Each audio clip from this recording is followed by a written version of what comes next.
तर मित्रांनो, तुमचं पार्ट 2 मध्ये खूप खूप स्वागत आहे. आज आपण जाणार आहे मुंबई दर्शनसाठी, ज्यासाठी आपण रेडी पण झालेलो आहे, नाश्ता पण होऊन गेलेला आहे. व्हिडिओ काढायचं लक्षात नाही राहिलं.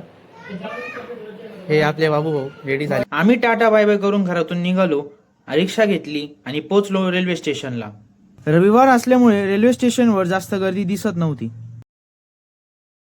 आम्हाला ट्रेनच्या प्रवासाने उतरायचं होतं भाईकल्ला रेल्वे स्टेशनवर. उतरल्यानंतर आम्ही खायला चिप्स कुरकुरे वगैरे घेतलं आणि पाणी बॉटल सुद्धा घेतली. त्यानंतर आम्ही चालत चालत पोहोचलो वीर माता जिजाबाई भोसले प्राणी संग्रहालय. थोडं चालता चालता आम्ही पुढे आलो, एंट्री घेतली आणि त्यानंतर आम्ही आजूबाजूला बघितलं. जिकडचं वातावरण आम्हाला खूप जास्त अद्भुत दिसत होतं.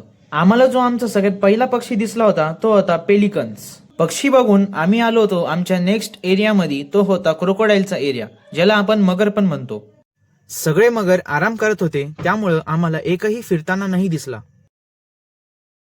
3 मगर बघून झाल्यानंतर आम्हाला एक छोटासा कासव बघायला भेटला. त्यानंतर आम्ही वेगळ्या वेगळ्या प्रकारचे पक्षी बघितले.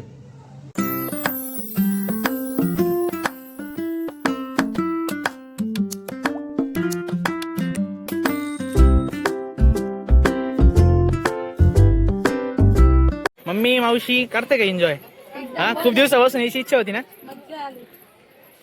पक्षी बघून झाल्यानंतर आपण चाललो होतो अस्वलच्या एरियामध्ये, ज्याला आपण बियर पण म्हणतो. जाता जाता आपल्याला रस्त्यामध्ये एक छत्रपती शिवाजी महाराजांची एक अप्रतिम प्रतिमा दिसली. महाराजांचा आशीर्वाद घेतला आणि आजूबाजूचे नजारे बघून आम्ही पोहोचलो अस्वलच्या एरियाजवळ.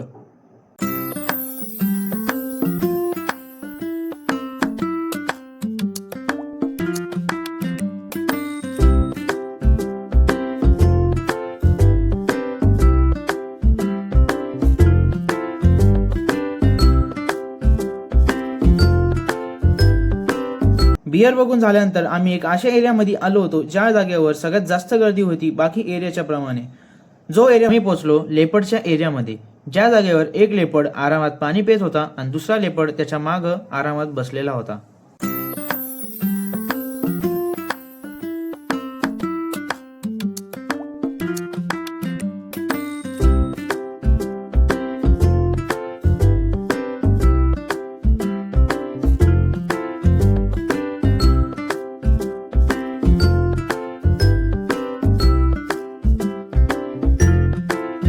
अख्खा दिवस फिरल्यानंतर आम्हाला लागली भूक आणि आम्ही आलो जवळच्या कॅन्टीन पाशी. तर ना आपण इथं एक पाणी बॉटल घेतली होती. तुम्ही याचा रेट बघू शकता. एक छोटीशी पाणी बॉटल आहे. तुम्ही रेट बघू शकता याचा 70 रुपये आणि पुरी 1 लिटर सुद्धा पाणी बॉटल नाही आहे. तर मित्रांनो, आपण आता एंट्री घेतलेली आहे हंबोल्ट पेंग्विन कक्षामध्ये. इथं आपल्याला पेंग्विन्स दिसतील, जे मी तुम्हाला दाखवतो आता.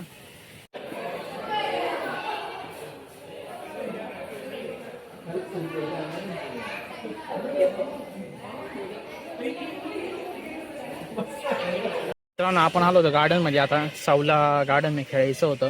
आपण बाहेर निघायच्या पहिले आता सावला खेळायचं आहे, त्यानंतर आपल्याला बाहेर निघता येणार आहे. तर मित्रांनो, गार्डन मध्ये खेळून झाल्यानंतर आम्ही आलो होतो म्युझियम मध्ये.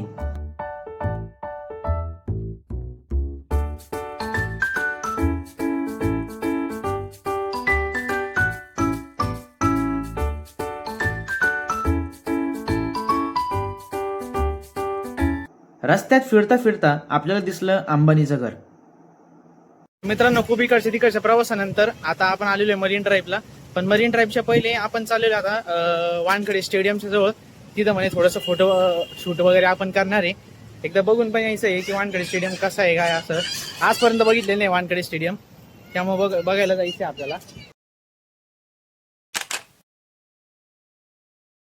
वानखडे स्टेडियम बघून आलो आणि आम्ही आलो मरीन ड्राईव्हवर. मरीन ड्राईव्हवर ऊन असल्यामुळे जास्त गर्दी दिसत नव्हती, पण हवा असल्यामुळे आम्हाला जास्त गरम पण नव्हतं होत.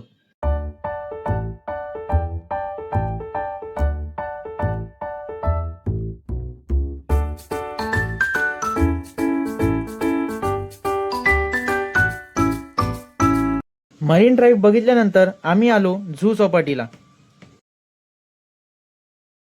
ही जी गर्दी तुम्ही इथं बघू शकता ती भांडण्याची नव्हती, ती होती हरियाणवी लोकांची, जे इथं येऊन रील्स काढत होते. ऊन उतरून गेलेलं होतं आणि संडे पण होता, त्यामुळं आम्हाला बीचवर खूप जास्त गर्दी दिसत होती.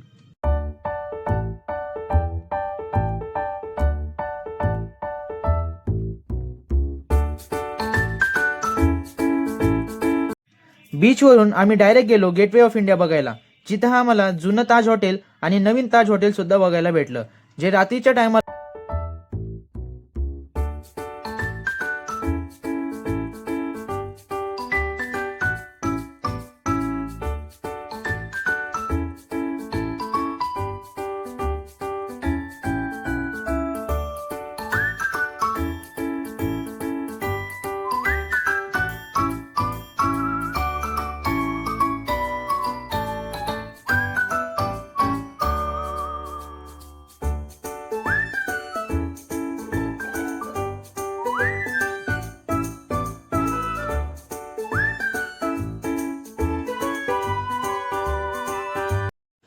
पुरा दिवस सगळं फिरून झाल्यानंतर आम्हाला सगळ्यांना लागली भूक आणि आम्ही पोचलो हॉटेलमध्ये. पाऊस चालू होता, त्यामुळे जेवायची मजा अजून जास्त दुगणी होऊन गेली.